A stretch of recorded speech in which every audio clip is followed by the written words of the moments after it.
ఇక గురువుగారు, మనకు ఏ పండగలొచ్చినా, ముఖ్యంగా ఏకాదశులొచ్చినా, పౌర్ణములొచ్చినా చాలా మంది కూడా ఉపవాస దీక్షలు చేస్తూ ఉంటారు. ముఖ్యంగా ఈ ఆదివారం శుభవేళ, మాఘ పౌర్ణమి శుభవేళ ఉపవాసం ఎటువంటి ఫలితాన్ని ఇస్తుంది? శారీరకంగా, మానసికంగా ఏమైనా ప్రభావం ఉంటుందంటారా? ఈ ఫిబ్రవరి 1వ తారీఖున వచ్చేటువంటి మాఘ పౌర్ణమి మహామాఘి అన్నారు. మహామాఘి అంటే దాని గురించి వర్ణించడానికి మనకున్నటువంటి శక్తి సరిపోదు. అంత విశేషమైనటువంటిది. ఆ రోజున ఎవరైతే ఉపవసిస్తారో అంటే భగవంతుడికి దగ్గరగా ఉండడం. మన మనసును తీసుకెళ్ళి భగవంతుడి పాదాల దగ్గర పెడితే తిండి తినాలి, నిద్రపోవాలి అనేటువంటి భావనలను సైతం మనం అధిగమించగలగడం అనేటువంటిది తరించిపోయేటువంటి విషయం. ఈసారి విశేషంగా ఏమవుతుంది అంటే పుష్యార్క యోగము కూడా అదే రోజు వస్తుంది.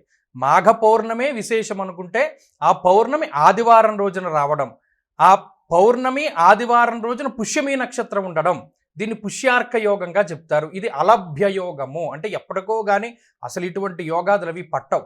ఇంకా ఇన్ని విశేషతలు కలిగి ఉన్నటువంటి ఈ రోజున ఎవరైతే ఉపవసిస్తారో అనగా ఉదయాన్నే లేచి అంటే సూర్యోదయాత్తు పూర్వమే చక్కగా స్నాన సంధ్యావందనాదులు నిర్వర్తించుకొని సూర్యారాధన చేసి సూర్యుడికి విశేషంగా అర్ఘ్యపాద్యాదులను ఇచ్చుకొని ఆ రోజు గోవుకి సంబంధించినటువంటి ఈ గోఘృతంతో అలాగేనేమో ఈ ఆవు పిడకలతోటి దాలి కింద చేసి పాలు పొంగించి క్షీరాన్నాన్ని సూర్యుడికి నివేదన చేసి ఎవరైతే ఆ క్షీరాన్నాన్ని ప్రసాదం కింద స్వీకరించి భగవంతుడి యొక్క సన్నిధిలో కానీ లేదా భగవంతుడికి దగ్గరగా కానీ ఉంటారో వారు చేసినటువంటి ఈ కృత్యానికి వచ్చేటువంటి ఫలితాన్ని మనం చెప్పలేం.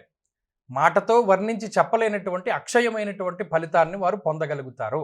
అంటే మన దగ్గర ఉండేటువంటి కర్మల్ని ఒక దూది పింజలా ఉన్నాయనుకోండి, ఆ కర్మలన్నీను అగ్గిపుల్ల వేస్తే ఆ దూది అంతా ఎలా దగ్ధమైపోతుందో అంత పెద్ద కొండలా ఉన్నటువంటి మన కర్మలన్నీ కూడా దగ్ధమైపోతాయి అన్నాడు. అంత మాటలు అంటే వర్ణించడానికి కూడా శక్యము కాదు అని శాస్త్రం ముందు చెప్పబడింది.